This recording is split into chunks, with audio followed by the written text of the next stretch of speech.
There's a word for what you've been doing. Not the clinical term, not depression or avoidance or any of the labels they'd write on a prescription pad. The internet calls it bed rotting, and you know exactly what it means because you've done it.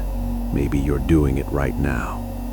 Lying there, phone in hand, the world spinning somewhere outside your door, and you choosing the sheets over the street, the pillow over the party, the four walls over the infinite chaos. They say it's laziness, but what if it's the most rational thing you've ever done? This isn't a video about fixing yourself. This isn't about productivity hacks or morning routines or the miracle of making your bed at 6 a.m. This is about understanding why your bedroom has become a bunker and why the world outside feels like a war you never signed up to fight.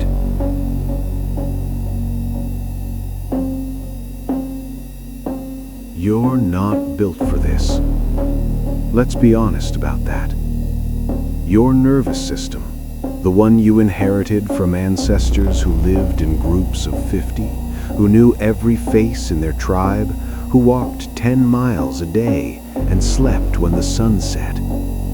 That nervous system is now expected to process 6,000 advertisements before breakfast.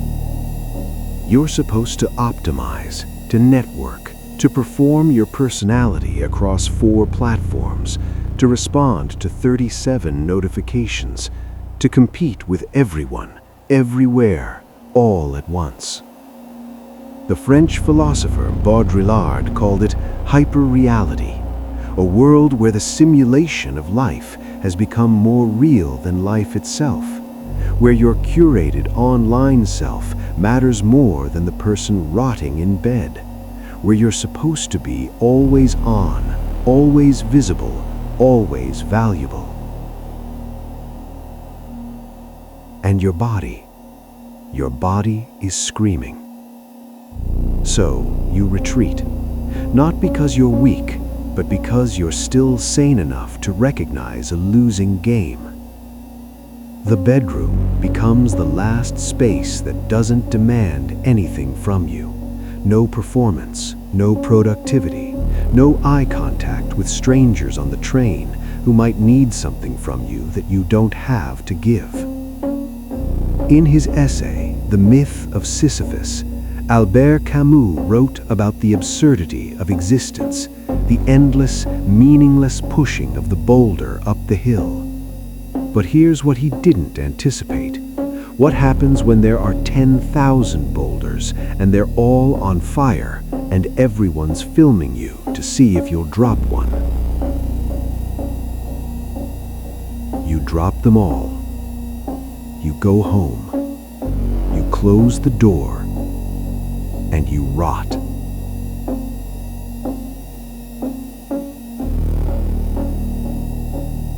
But here's the trap within the trap. You think you're escaping, but you brought the world with you. That glowing rectangle in your hand, it's not a window, it's a parasite.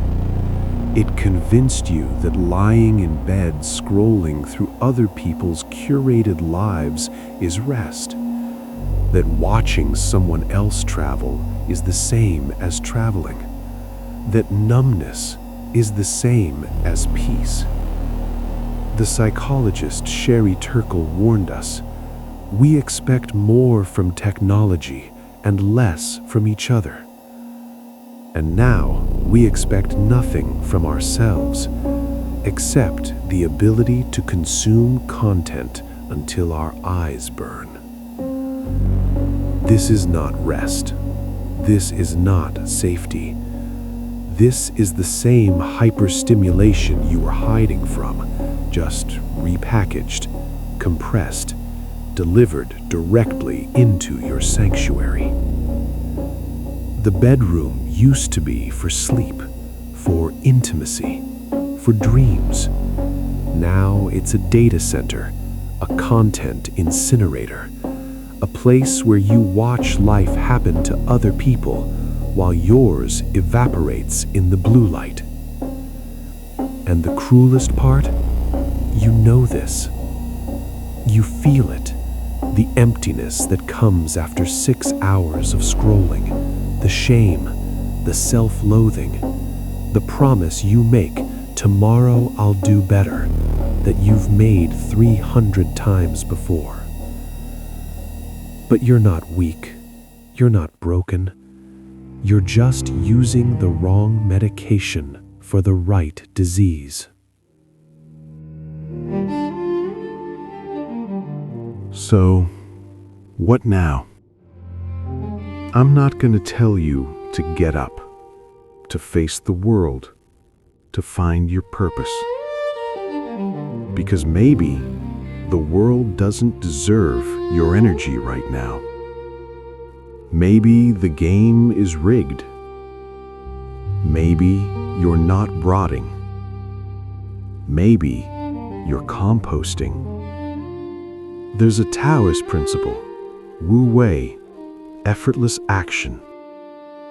Not laziness, but the wisdom to stop forcing, to stop pretending that grinding yourself into dust is the same as living. Your bed isn't the enemy.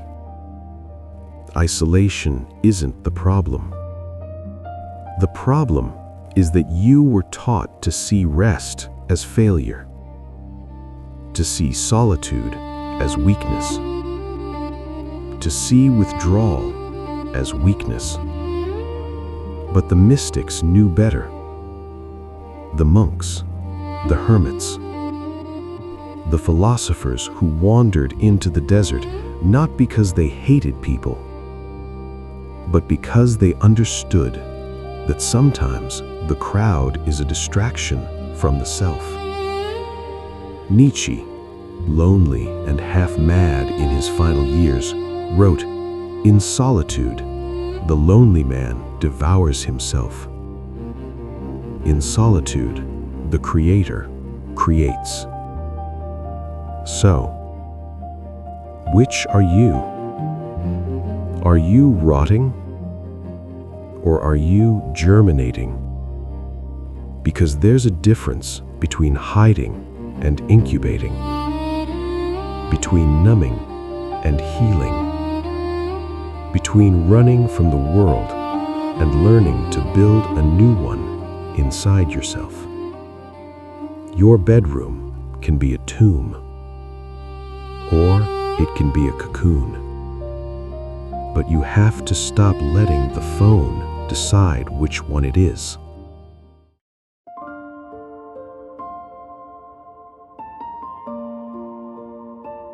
You don't have to go back out there.